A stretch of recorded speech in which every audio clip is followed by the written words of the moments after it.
Hi everyone, it's QuickyBaby and welcome back to World of Tanks, and today we've got the pleasure of watching NERFED from the Russian server playing in a very fearsome vehicle, possibly the most fearsome in World of Tanks, at least for now. It is the Tier 10 British turreted tank destroyer, the FV4005 Stage 2. Now why is this vehicle so dangerous? Well, because it's got the highest alpha damage in the game, along with the FV215B183. Its 183mm caliber gun is capable of one-shotting all lower tiered vehicles, and completely decimating equal tiered tanks, even though it's sitting up at tier 10, right?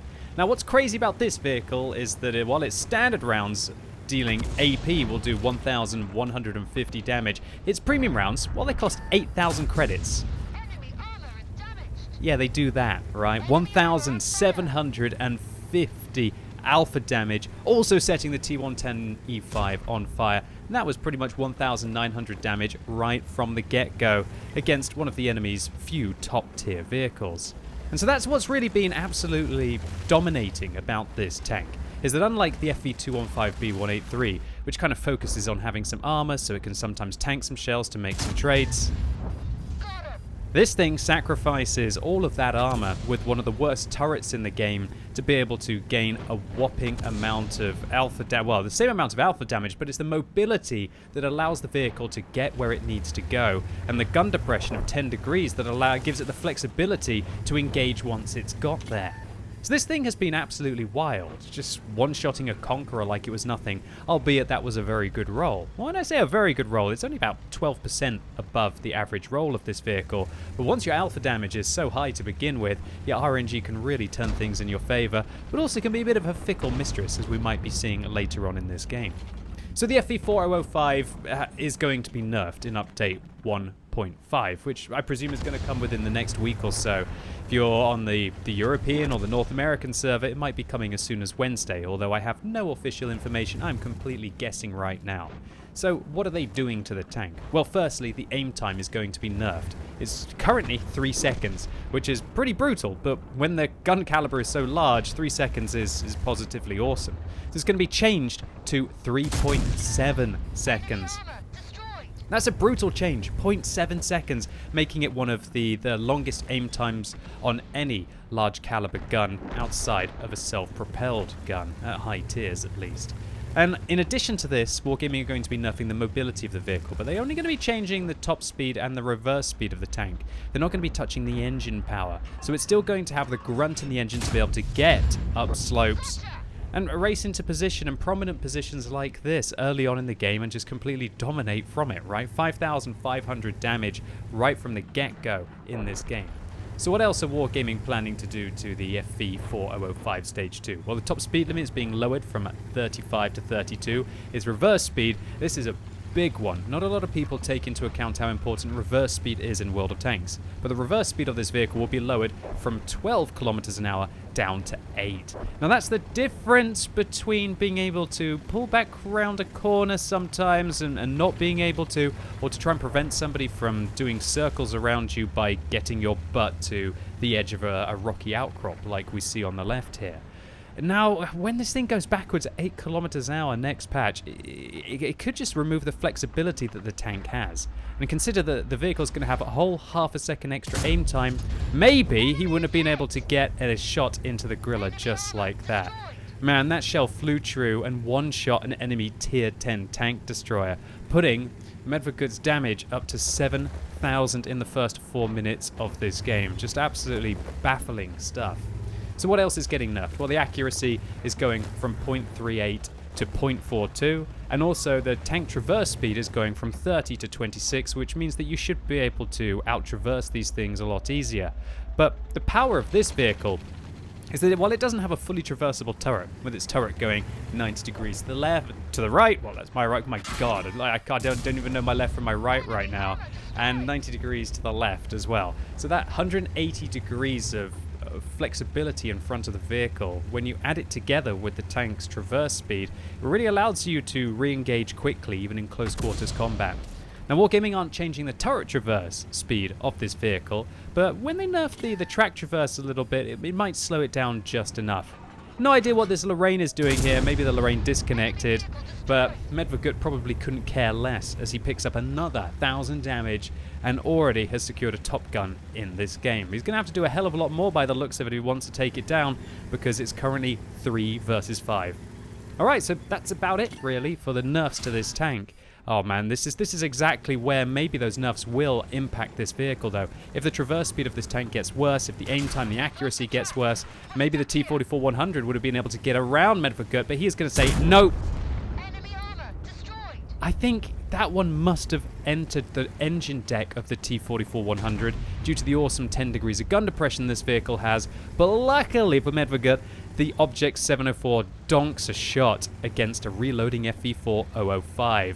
Now Medvegut is still loading high explosive rounds here. I think AP would have been a better choice against this Object 704 because the 230mm of penetration this vehicle has might struggle unless he shoots one right into the lower plate.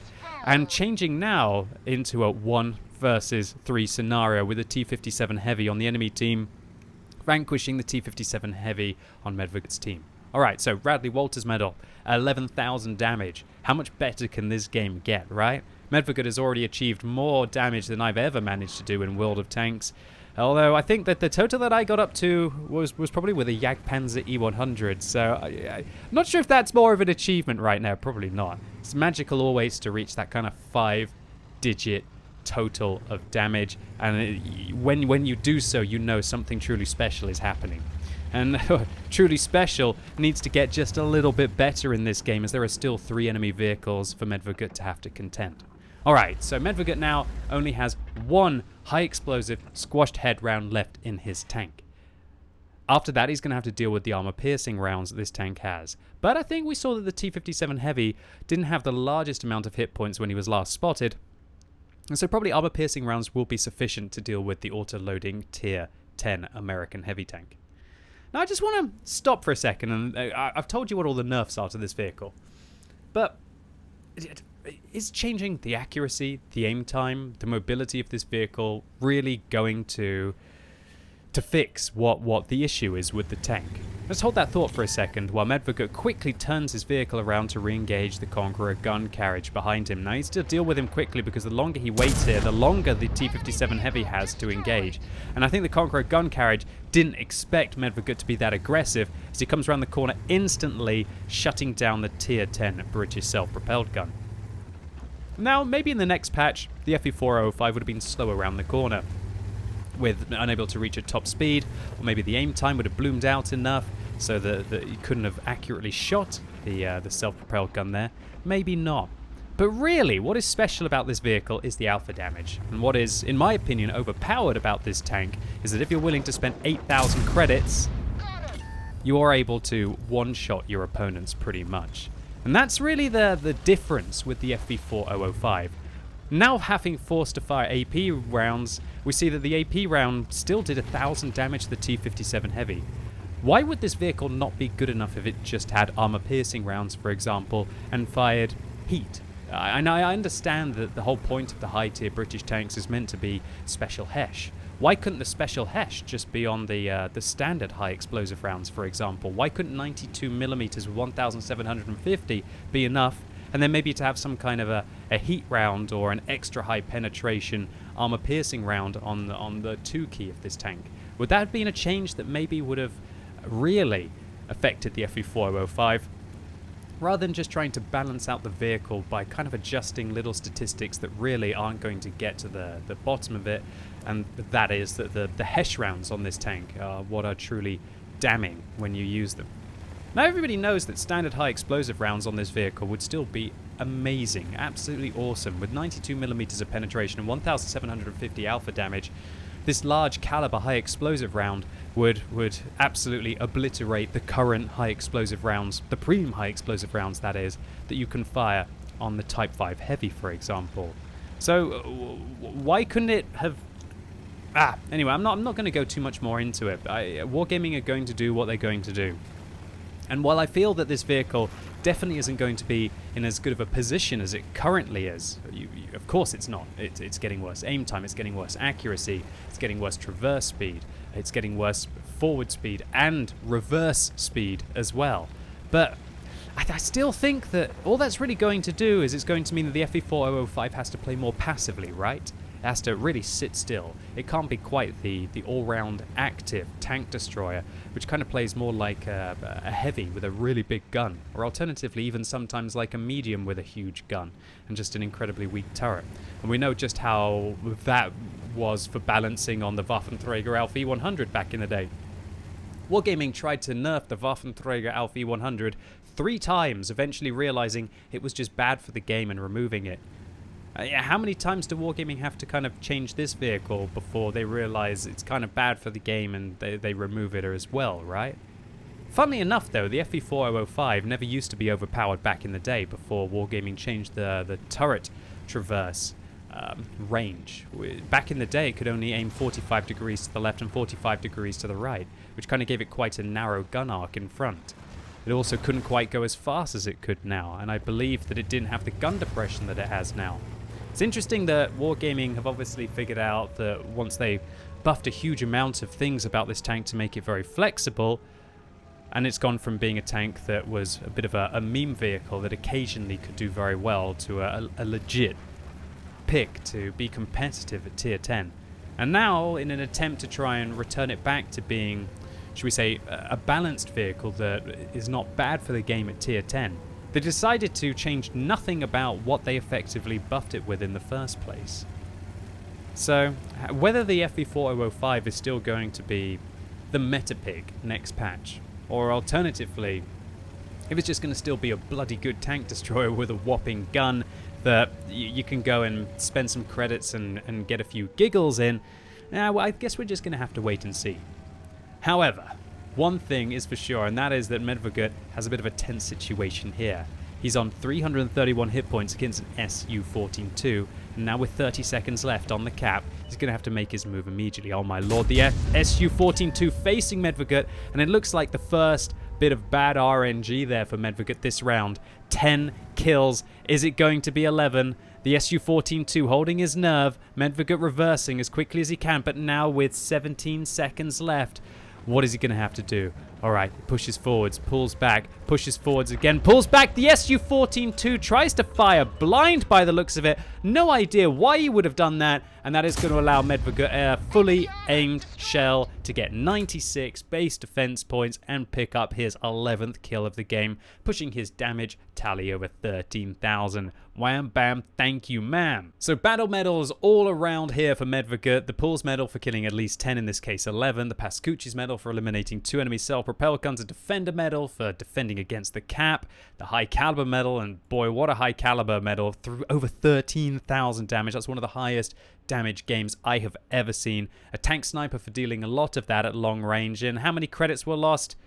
30,000? That doesn't actually seem all that bad, to be honest with you. And scarily enough, if Medvegut had been running a premium account, he would have actually made profit this game. Which is why you see a lot of these on the battlefield, because even though the rounds that you are firing are blooming expensive at 8,000 credits a shot, when things do go right, and you're doing substantial amounts of damage to every tank that you're shooting, pretty much obliterating them in a single shot, then you're not exactly hemorrhaging credits left, right, and center. So the FE4005, while I'm happy that Wargaming are addressing this tank and changing the statistics of it to hopefully make it just a little less annoying on the battlefield, I really don't think they're addressing the main problem with the tank, and that is that if you dab the 2 key, you don't even really have to aim at your opponents all that much, and if you do bother to aim and you find a 230mm plate or less, you're pretty much delivering them a special delivery that will result in a one-way trip back to the garage. And I would personally argue that it would have probably been better to address this reason as to why it's so annoying to play against these tanks, rather than trying to change other little statistics here and there to kind of ruin the overall quality of life and